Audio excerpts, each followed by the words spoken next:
जय हिंद साथियों, मैं अंकित कुमार यादव आप सभी का स्वागत करता हूं सृष्टि ज्ञान केंद्र में, जहां हम पढ़ रहे हैं कक्षा 11वीं की पॉलिटिकल साइंस और जिसमें चल रहा है अध्याय 5 जिसका नाम है विधायिका। ये अध्याय मामूली अध्याय नहीं है। ये अध्याय आपको भारतीय राजनीति की रीढ़ की हड्डी से वाकिफ कराएगा। ये अध्याय आपको बताएगा कि आपके देश को कौन चलाते हैं, आपके देश के भविष्य को कौन निर्धारित करते हैं, कौन है वो लोग जो इस देश की रूपरेखा को तय करते हैं, क्या होगा इस देश में, किसके लिए होगा इस देश में, इस चीज को तय करते हैं। आज हम चल रहे हैं उन लोगों के चयन की प्रक्रिया को समझने, उन लोगों के काम करने के तरीके को समझने जो लोग हमारे देश की नीति को बनाते हैं और इस देश को चलाते हैं। तो चलिए जानते हैं और समझते हैं भारत की विधायिकाओं को। देखिए, सर्वप्रथम मैं आपको बता देता हूं, भारत में दो प्रकार की विधायिकाएं हैं। एक है आपकी केंद्रीय विधायिका और एक है आपकी राज्य विधायिका। क्योंकि भारत एक संघवादी राष्ट्र है और संघवादी राष्ट्र होने के नाते भारत में सत्ता के दो स्तर हैं। एक है आपका राष्ट्रीय स्तर और एक है आपके राज्य स्तर। समझ में आई बात? आपके देश में एक वो सरकार है जो पूरे देश को चलाती है, एक वो सरकारें हैं जो अपने अपने पर्टिकुलर राज्य को चलाती हैं। जैसे दिल्ली हो गई, दिल्ली एक केंद्र शासित प्रदेश है, ये एक पूर्ण राज्य स्टेट नहीं है। जैसे उत्तर प्रदेश हो गई, बिहार हो गया, आपका झारखंड हो गया, पंजाब हो गया, हरियाणा हो गया, उत्तराखंड हो गया, हिमाचल हो गया, ये सारे के सारे पूर्ण राज्य वाले राज्य हैं। तमाचा मारूंगा भी, देश हमारा एक है। समझ में आई बात? तो चल रहे हैं हम जानने और समझने उन लोगों के बारे में जो लोग इस देश के नीति निर्माण में बड़ी भूमिका निभाते हैं। देखो, प्रमुख तौर पर इस अध्याय में आपको केंद्रीय विधायिका के बारे में ही समझाया गया है। जिस प्रकार से आपकी केंद्रीय विधायिका काम करती है उसी प्रकार से आपकी राज्य विधायिकाएं भी काम करती हैं। ठीक है? आपकी जो केंद्रीय विधायिका है उसे हम क्या कहते हैं? उसे हम संसद कहते हैं। क्या कहते हैं? संसद। और अंग्रेजी में उसे पार्लियामेंट कहा जाता है। संसद में दो सदन हैं। संसद में दो सदन हैं। एक को हम लोकसभा कहते हैं और एक को हम राज्यसभा कहते हैं। इन सब चीजों को हम चल रहे हैं विस्तार पूर्वक समझने। तो चलिए पहले इस अध्याय का परिचय समझ लेते हैं कि इस अध्याय में हम किन किन विषयों से अवगत होंगे, कौन कौन से प्रश्नों के हमें उत्तर मिलेंगे। तो आइए इस अध्याय का परिचय पहले पढ़ते हैं। क्या कह रहा है परिचय? हम भारत में चुनाव का महत्व और चुनाव के लिए अपनाई गई प्रक्रिया का अध्ययन पिछले अध्यायों में कर चुके हैं। विधायिकाएं जनता द्वारा निर्वाचित होती हैं और जनता के प्रतिनिधि के रूप में कार्य करती हैं। इस अध्याय में आप पढ़ेंगे कि निर्वाचित विधायिकाएं कैसे काम करती हैं और लोकतांत्रिक सरकार को बनाए रखने में कैसे मदद करती हैं। आप भारत में संसद और राज्यों की विधायिकाओं की संरचना और कार्यों तथा लोकतांत्रिक शासन में उनके महत्व का अध्ययन करेंगे। इस अध्याय में आपको निम्नलिखित बातों की जानकारी होगी। विधायिका का क्या महत्व है, संसद के कार्य और शक्तियां क्या है, कानून कैसे बनता है, संसद कार्यपालिका को कैसे नियंत्रित करती है, संसद अपने ऊपर कैसे नियंत्रण रखती है। आपको इन 5 प्रश्नों के उत्तर चल रहे हैं मिलने। आपने चुनाव समझ लिया है, चुनाव का महत्व समझ लिया है और हमारे देश में किस पद्धति से चुनाव होता है इस बात को भी आपने बखूबी समझ लिया है। अब आप चल रहे हैं उस विधायिका को समझने जो इस देश को चलाने का काम करती है। तो आज का आपका पहला टॉपिक है, हमें संसद क्यों चाहिए, हमें संसद की क्या जरूरत है। इस विषय को चल रहे हैं आप आज विस्तार पूर्वक समझने और जानने कि एक देश को, जो एक लोकतांत्रिक देश है, उसमें संसद का होना क्यों जरूरी है। क्या बिना संसद के एक देश में लोकतंत्र नहीं हो सकता? जी, हो तो सकता है, लेकिन हमने कौन सी संसदीय व्यवस्था अपनाई है? प्रतिनिधित्व मूलक लोकतंत्र। हमारे देश में जनसंख्या बहुत बड़ी है और पूरी भीड़ को एक जगह इकट्ठा नहीं किया जा सकता, तो हमने उनका प्रतिनिधि चुनने की एक विधि बनाई है, जिसमें जनता को हमने कई सारे निर्वाचन क्षेत्रों में बांट दिया है और प्रत्येक निर्वाचन क्षेत्र से एक प्रतिनिधि आता है उस क्षेत्र का प्रतिनिधित्व करने के लिए, और वो पार्लियामेंट में बैठकर अपने क्षेत्र की समस्याओं को रखता है और उनका समाधान कराता है। तो आइए विस्तार से समझते हैं हमें संसद क्यों चाहिए। ठीक है, विधायिका केवल कानून बनाने वाली संस्था नहीं है, समझ में आई बात। विधायिका सिर्फ कानून बनाने का काम नहीं करती, बतेरे काम करती है। इसके अनेक महत्वपूर्ण कामों में कानून बनाना भी एक कार्य है, समझ में आई बात। इसके बहुत सारे काम हैं, उनमें से एक काम इसका कानून बनाना भी है। ठीक है, यह सभी लोकतांत्रिक राजनीतिक प्रक्रिया का केंद्र है। संसद में बहुत से दृश्य देखने को मिलते हैं, सदन में बहस, बहिर्गमन, विरोध प्रदर्शन, सर्वसम्मति, सरोकार और सहयोग आदि इसे अत्यंत जीवंत रखते हैं। आपको संसद में बहस भी दिखती है, बहिर्गमन भी दिखता है, वॉकआउट, बहिर्गमन का मतलब वॉकआउट, संसद में संसद के सदन को छोड़कर चले जाते हैं अपना विरोध व्यक्त करने के लिए। आपको वहां पर विरोध भी दिखता है सरकार का, कि सरकार ये जो कर रही है ये गलत कर रही है, हम इसके खिलाफ है। मतलब संसद भारतीय राजनीति का अखाड़ा है। क्या है?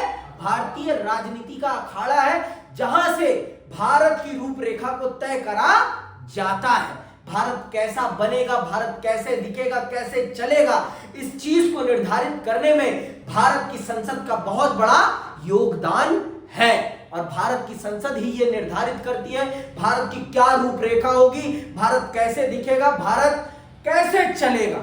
ये बात आप बखूबी जान लो पीयूष, क्योंकि अगर ये नहीं जाना आपने तो आपने कुछ नहीं जाना, आप कुछ नहीं जान पाओगे, कुछ नहीं समझ पाओगे। संसद भारत की राजनीति का क्या है? अखाड़ा। वहीं यह निर्धारित होता है कि इस देश में क्या होगा और क्या नहीं होगा, कैसे होगा और कितना होगा, किसको मिलेगा, किसको नहीं मिलेगा, ये सब निर्धारित होता है संसद में। संसद इस देश के चर्चा का वो सर्वोच्च मंच है, जहां पर अगर आप बोल रहे हैं तो पूरा भारत आपको सुन रहा है।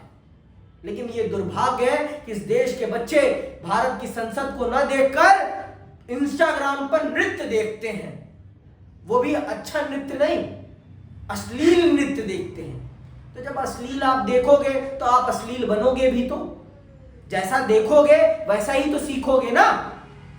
मानसिक प्रवृत्ति हमारी ऐसी ही तो है ना, कि जो हम देखते हैं वही हम सीखते हैं, वैसे ही बनते हैं। जिसकी जैसी मित्रता उसका वैसा व्यवहार। आई बात समझ में? आगे सुनो, ये सभी बहुत ही महत्वपूर्ण उद्देश्यों को पूरा करते हैं। दरअसल वास्तविक प्रतिनिधित्व वाली कुशल और प्रभावी विधायिका के बिना सच्चे लोकतंत्र की कल्पना नहीं की जा सकती। विधायिका जनप्रतिनिधियों का जनता के प्रति उत्तरदायित्व सुनिश्चित करती है। यह वास्तव में प्रतिनिधिक लोकतंत्र का आधार है। भाई, हमने अपने प्रतिनिधियों को चुना है, तो प्रतिनिधि क्या काम कर रहे हैं इसका हमें पता होना जरूरी है कि नहीं है? और ये संसद में पता चलता है कि हमारा प्रतिनिधि क्या हमारी समस्याओं को उठा रहा है या नहीं। इसलिए संसद जरूरी है, इसलिए संसद जरूरी है, जिससे कि पता चले कि मेरा सांसद, मेरा विधायक मेरे लिए 5 सालों में क्या काम कर रहा है, वो क्या मेरे क्षेत्र की समस्याओं को वहां संसद के पटल पर रख रहा है या नहीं रख रहा है। इस बात का पता चलता है संसद से ये पता चलता है, ये सुनिश्चित होता है कि जो प्रतिनिधि चुना गया है वो एक जनता का सच्चा प्रतिनिधि है या नहीं। आपने बहुत से ऐसे नेताओं को देखा होगा जो सिनेमा से आकर सांसद तो बन जाते हैं लेकिन संसद में कभी दिखाई नहीं पड़ते। मैं कहो तो नाम भी बता देता हूं आपको। 2.5 किलो के हाथ, माननीय सांसद जी, पूर्व सांसद सनी देओल जी कभी दिखे ही नहीं। ठीक है, माननीय भारत के अभी कोच गौतम गंभीर साहब, वो भी कभी नहीं दिखते थे संसद भवन में, संसद की बहसों में वो कभी नहीं उपस्थित होते थे। अब इसके पीछे कुछ भी कारण हो सकते हैं, मुझे उससे कोई मतलब नहीं है, लेकिन आप अपने क्षेत्र की जनता के प्रतिनिधि हैं और आपका वहां ना उपस्थित होना यह बताता है कि आप अपनी जनता की समस्याओं के प्रति संवेदनशील नहीं हैं। तो आप ऐसे नेताओं को टिकट ही क्यों देते हैं जो संसद में उपस्थित ही नहीं होते? अगर उनके पास बतेरे काम है तो वो फिर क्यों भारत की राजनीति में? भाई देखो, सांसद और विधायक बनना कोई चुटकी का खेल नहीं है, समझ में आई बात? सांसद विधायक बनने का मतलब है कि आपका पूरा डेडिकेशन पॉलिटिक्स में होना चाहिए।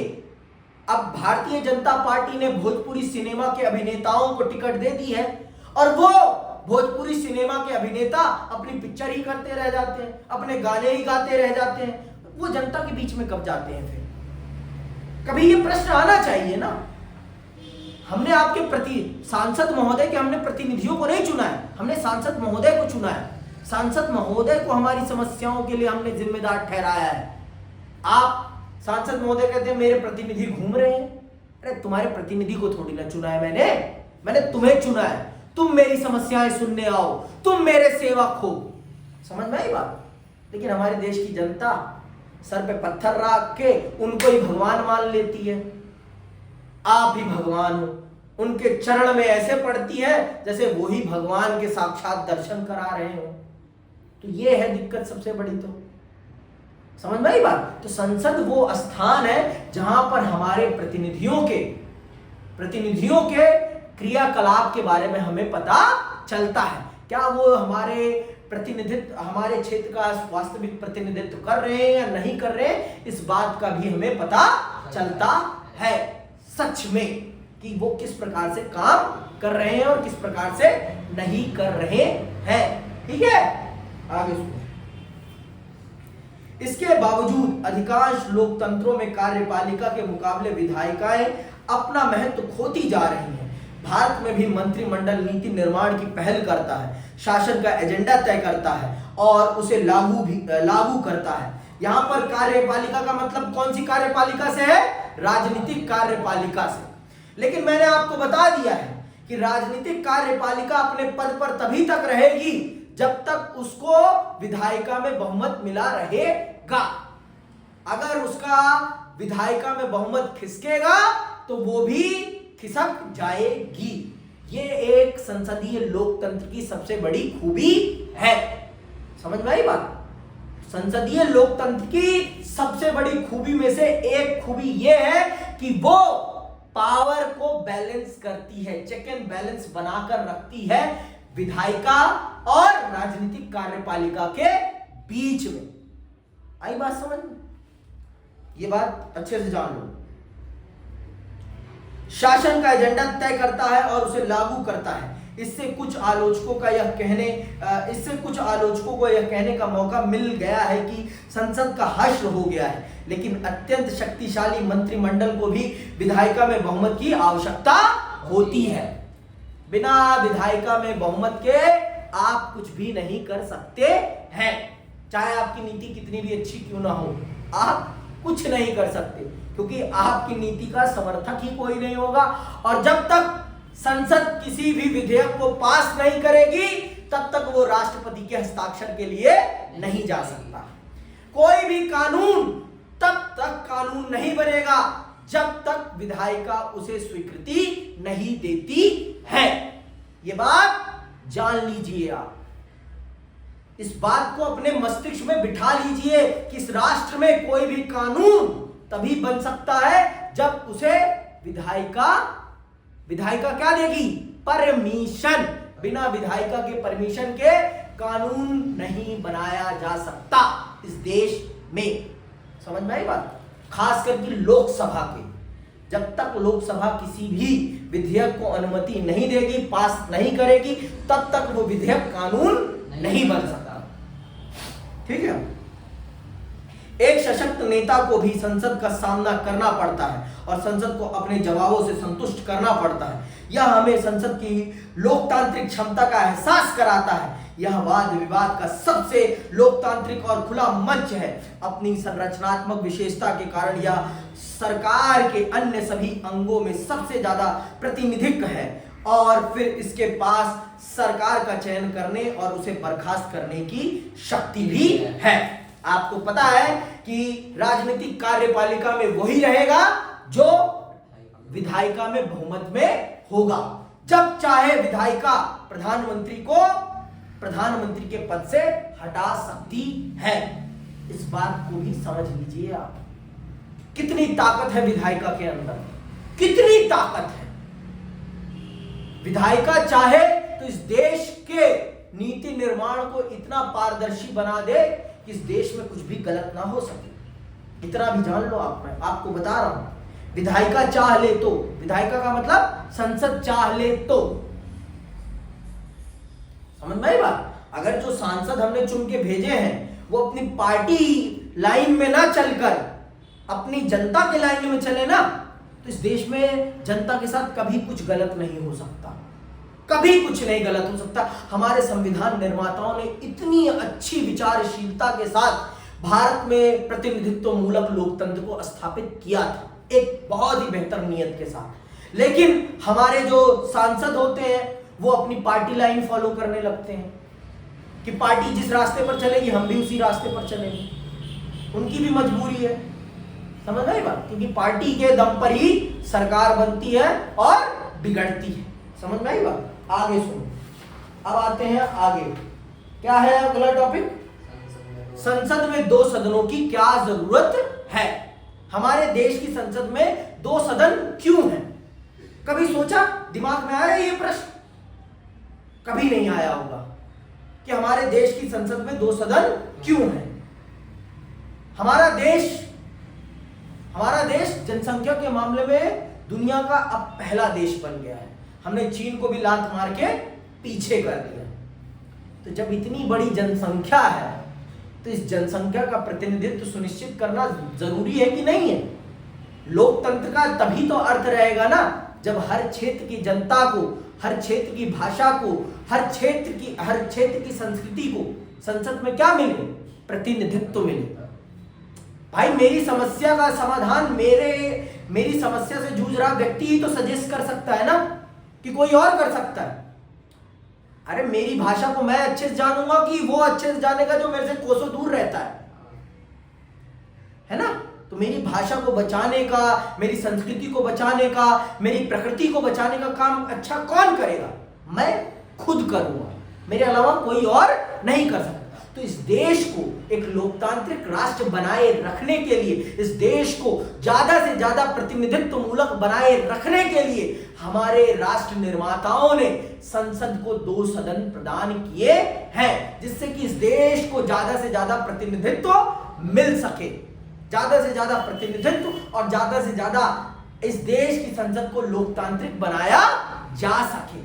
इसलिए हमारे संसद में दो सदनों का प्रावधान है।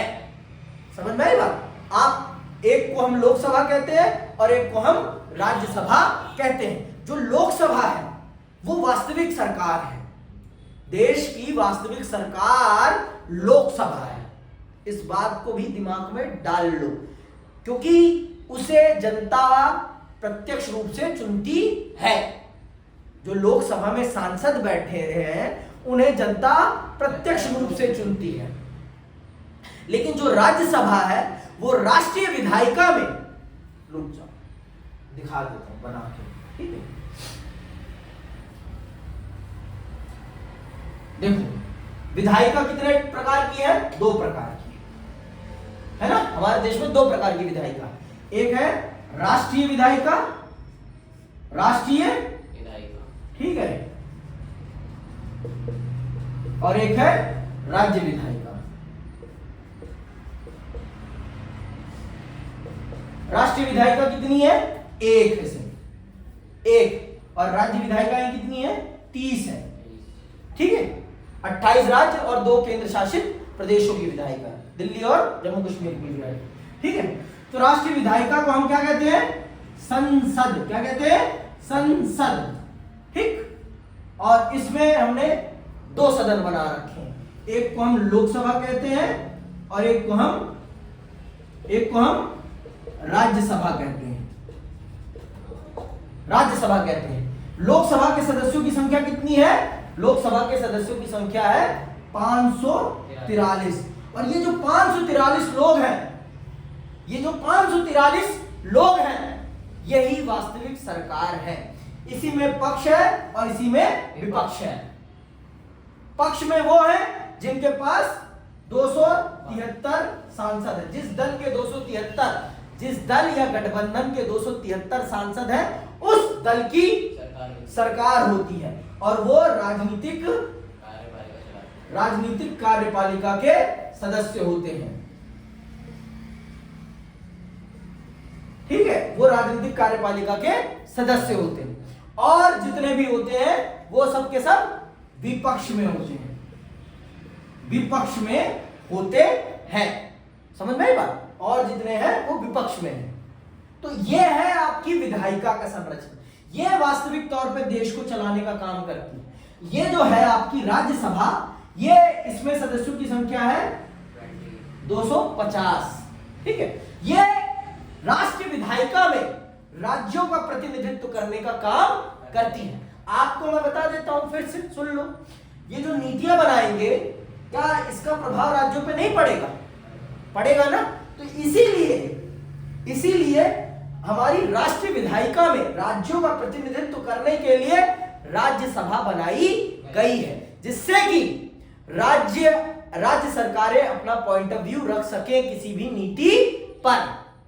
नीति पर अपना पॉइंट ऑफ व्यू रख सके अपने सांसदों के माध्यम से।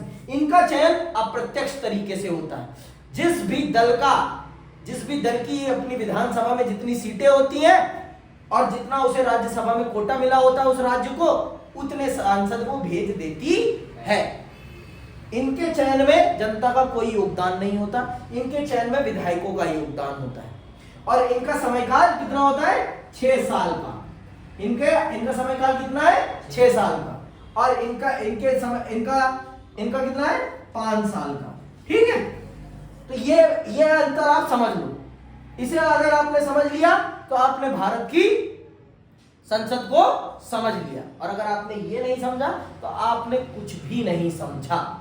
इस बात को भी आप जान लो, इतनी सी बात जान लो आप। ठीक है, आगे आते हैं। तो आइए विस्तार पूर्वक समझते हैं कि भारत में 2 सदन क्यों हैं। हमारी राष्ट्रीय विधायिका का नाम संसद है। मैंने पहले ही बता दिया आपको कि हमारी जो राष्ट्रीय विधायिका है उसका नाम संसद है। राज्यों की विधायिकाओं को विधानमंडल कहते हैं। भारतीय संसद में 2 सदन हैं।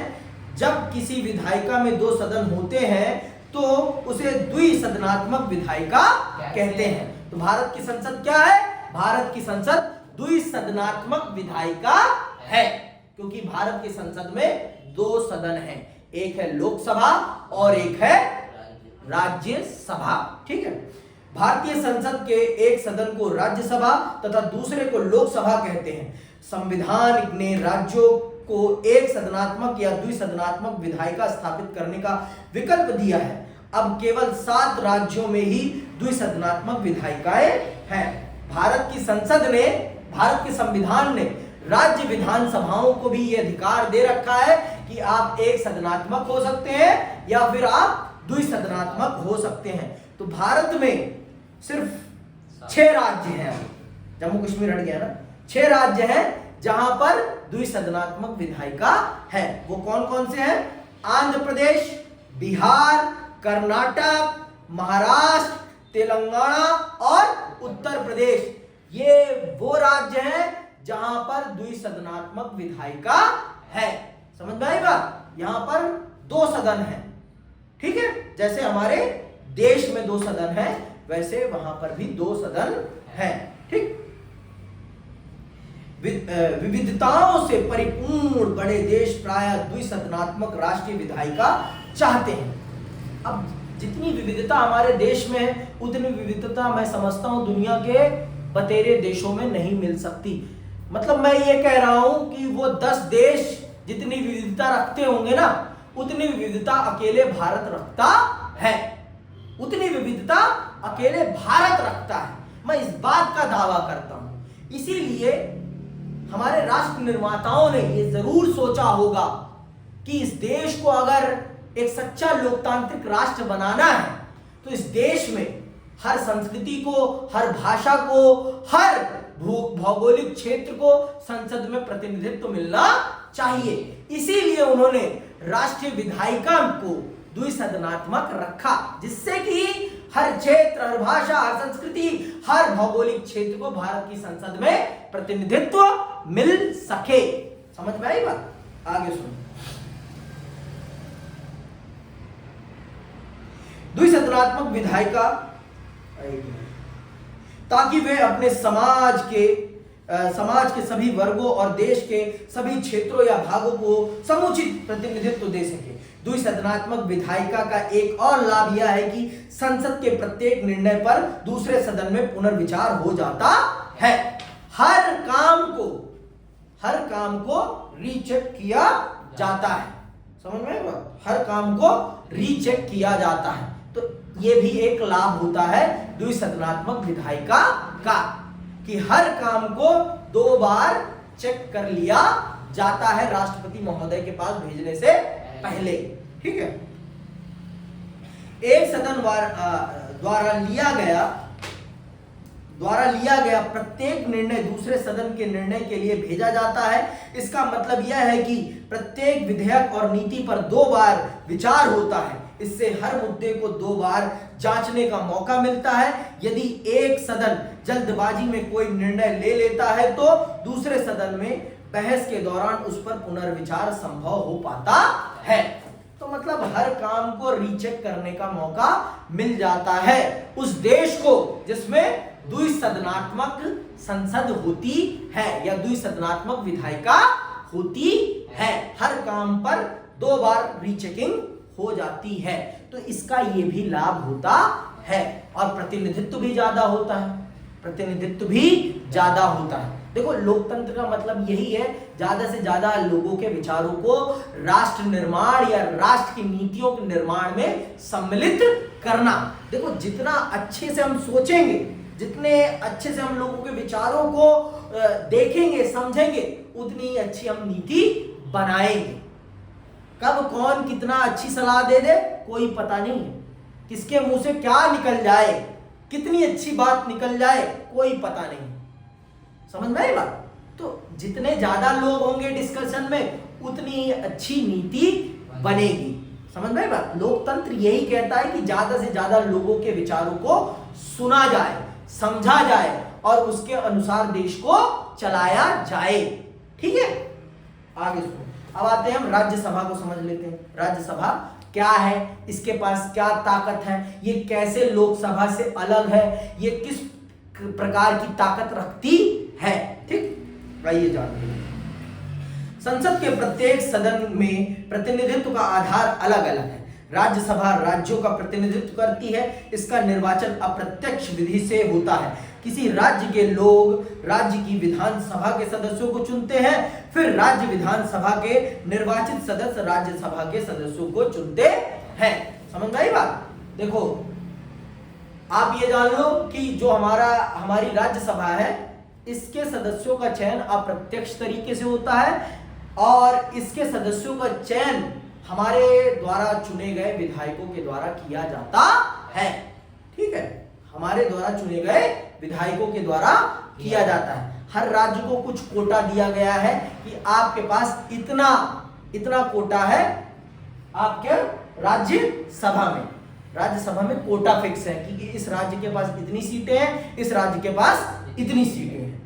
तो फिर उसी हिसाब से इलेक्शन होता है। ठीक है, आगे सुनो।